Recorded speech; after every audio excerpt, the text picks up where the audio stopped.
جی السلام علیکم میرے پیارے دوستوں ساتھیوں، جیسا کہ آپ کو پتہ ہے کہ میں آپ کے لیے روزانہ ایک نئی اچھی اور بہت ہی پیاری ویڈیو کے ساتھ حاضر ہوتا ہوں، جس میں ایک بہت ہی سبق آموز اور اچھا قصہ آپ کے لیے لے کے آتا ہوں۔ تو اس قصے پر ویڈیو پر جانے سے پہلے آپ میرے چینل کو سبسکرائب کر دیں اور بیل نوٹیفیکیشن پر ضرور آپ نے پریس کرنا ہے، تاکہ آپ کو آنے والی میری نئی اچھی پیاری ویڈیو اور پیارے قصے وقت پر ملتے رہیں، اور اپنے ویڈیو کو لائک ضرور کرنا ہے۔ تو چلتے ہیں واقعے کی طرف۔ تو انس بن مالک سے روایت ہے کہ انصار کا ایک شخص آپ صلی اللہ علیہ وسلم کی خدمت میں حاضر ہوا اور وہ آپ سے کوئی مدد مانگ رہا تھا۔ تو آپ نے اس سے فرمایا کہ تمہارے گھر میں کوئی چیز ہے؟ اس نے عرض کیا، جی ہاں، ایک کمبل ہے جس کا ایک حصہ ہم اوڑھتے ہیں اور ایک حصہ ہم بچھاتے ہیں، اور ایک پیالہ بھی ہے جس سے ہم پانی پیتے ہیں۔ تو آپ نے فرمایا، وہ دونوں چیزیں آپ میرے پاس لے آؤ۔ وہ گیا اور ان کو لے آیا۔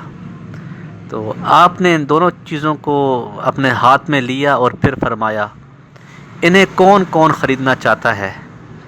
تو وہاں بیٹھے ایک صحابی، ایک شخص بولا کہ میں یہ دونوں چیزیں 1 درہم میں خریدتا ہوں۔ تو آپ نے فرمایا، 1 درہم پر ابھی 1 درہم کون بڑھاتا ہے؟ یہ جملہ آپ نے 2 یا 3 بار فرمایا۔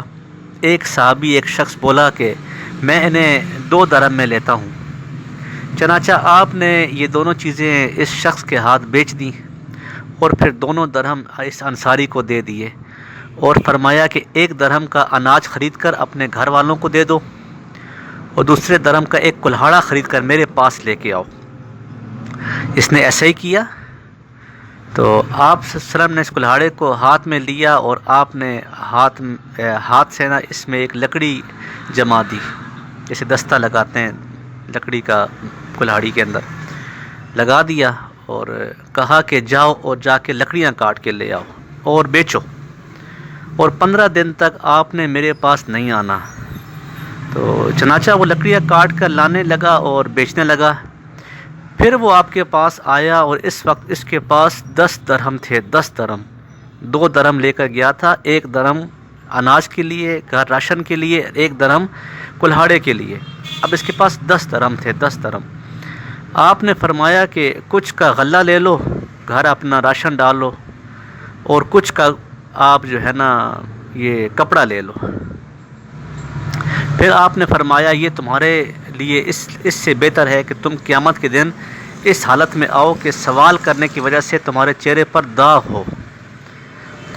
اللہ اکبر، اللہ اکبر۔ دوستو، تو یاد رکھو کہ سوال کرنا صرف اس شخص کے لیے درست ہے جو انتہائی درجے کا محتاج ہو، یا سخت قرض دار ہو، یا تکلیف دہ ہو، خون بہا کی ادائیگی میں گرفتار ہو۔ سنن ابن ماجہ، سنن ترمذی، سنن نسائی میں لکھا ہوا ہے کہ مچھلی کھلانے سے بہتر ہے کہ مچھلی پکڑنا سکھائیں۔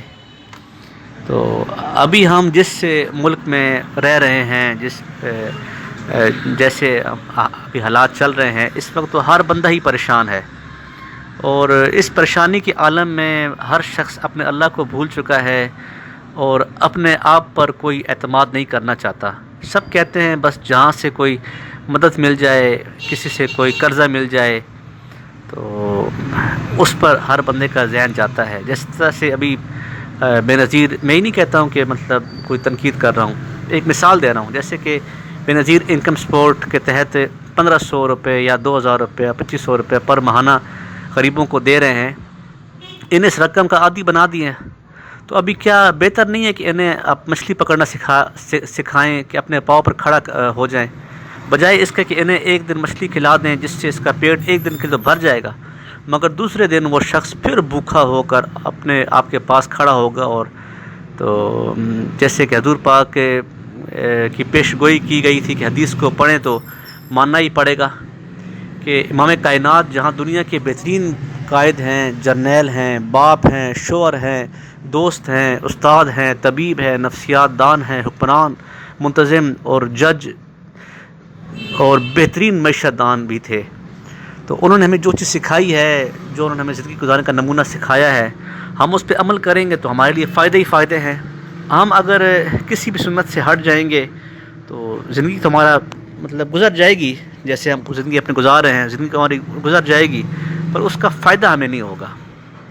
جیسے کہ جانور ہیں، وہ بھی زندگی اپنی پوری کر جاتے ہیں، تو لیکن ان کے جینے کا کوئی مقصد نہیں ہوتا.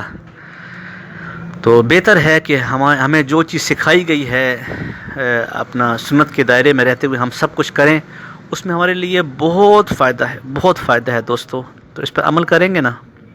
اللہ حافظ.